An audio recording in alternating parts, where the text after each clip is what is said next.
Hello children, it's Mrs. Bryson again and I've got a story for you. Today I thought I'd read you another book by Oliver Jeffers. Now lots of you know that I love Oliver Jeffers. He is one of my favourite authors.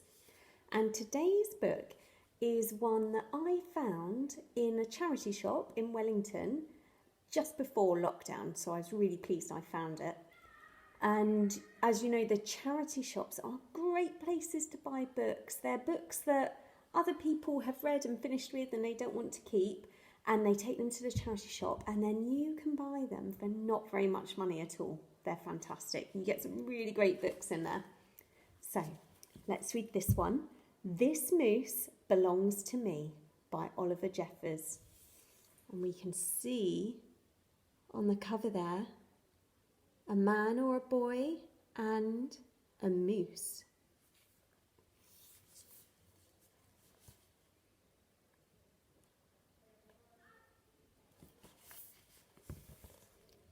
Wilfred owns a moose.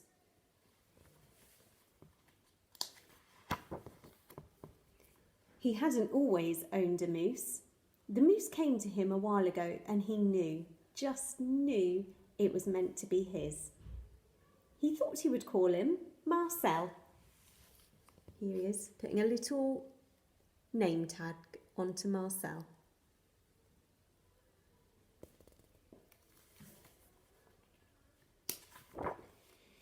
He began following Marcel, explaining the rules of how to be a good pet.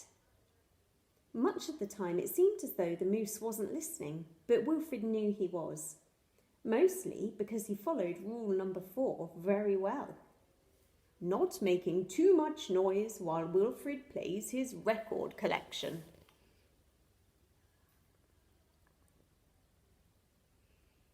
Now then, children, records are how we used to listen to music before we used to be able to find it all on our phones and tablets and computers. Before that, we had to have actually a physical thing, an object, to play the music on, and you might have a lot of CDs still in your house.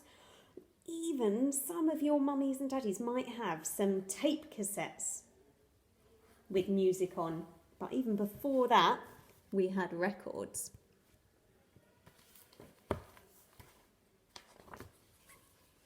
Sometimes the moose wasn't a very good pet. He generally ignored Rule 7, going whichever way Wilfred wants to go. The moose had a very good sense of direction, and Wilfred did not. And because the moose was particularly poor on Rule 7, subsection B, maintaining a certain proximity to home, Wilfred quickly learned to bring some string along on their outings so he could find his way back again.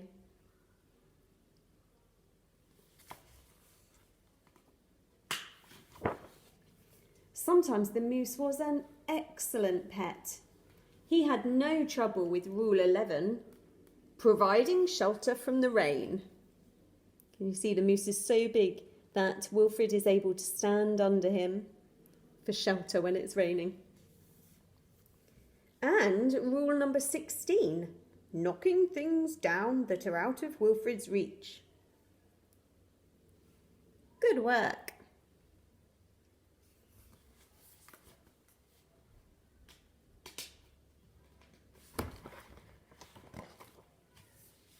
One day, as Wilfred was discussing their plans for the coming year on a particularly long walk, he made a terrible discovery.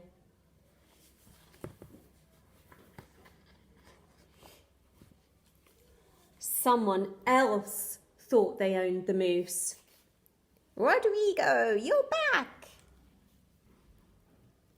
Wilfred was dumbstruck.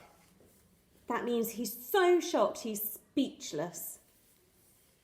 This moose was Marcel, not Rodrigo. The old lady was mistaken, and Wilfred thought it only proper that he correct her. This moose belongs to me, he explained. And to prove it, he called Marcel. Heel. Heel is often what you say. If you've got a pet dog, then you'll know this already, but heel is often what you can say if you want your pet to come back to you. So Wilfred is trying to prove that he is Marcel's owner by calling heel. But the moose did not respond.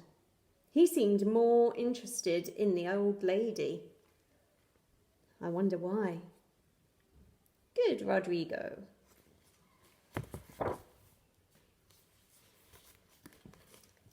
Fine. Embarrassed and enraged, Wilfred rushed off for home. But in his haste, that means in his rushing, in his haste and miles from anywhere, he tripped over his string and got tangled up.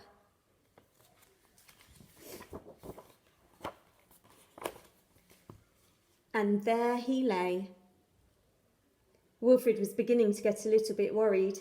It was past his home time now, and the monsters would soon be out. Do you think there's really any monsters there to worry about? He just ruled out the last of his options. So you can still see Wilfred lying here in this thought bubble, showing us all the things he's thinking of. He's wondering if these are all his options to get saved. A bear with an axe. He's crossed that out in his head. A hammer. A thunderstorm. A penguin. A saw. A swordfish. He's crossed all of those ideas out in his head, hasn't he? He had just ruled out the last of his options when along came the moose and performed Rule 73 brilliantly. Rescuing your owner from perilous situations. A perilous situation is maybe a dangerous one that you're not sure how you're going to get out of. All was forgiven, and perhaps, Wilfred admitted, he'd never really owned the moose anyway. Oh, look, and you can see he's got rid of the moose's name tag. He's left it there as he's beginning to realise that actually he probably didn't really own the moose at all. With that in mind, he and the moose reached a compromise. The moose would agree to all of Wilfred's rules.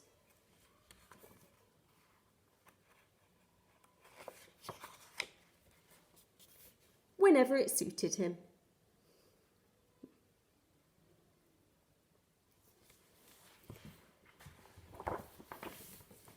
And then on the last page, we've got the moose walking up to another man, a different man, who's saying, Dominic, you're back, and you brought me an apple.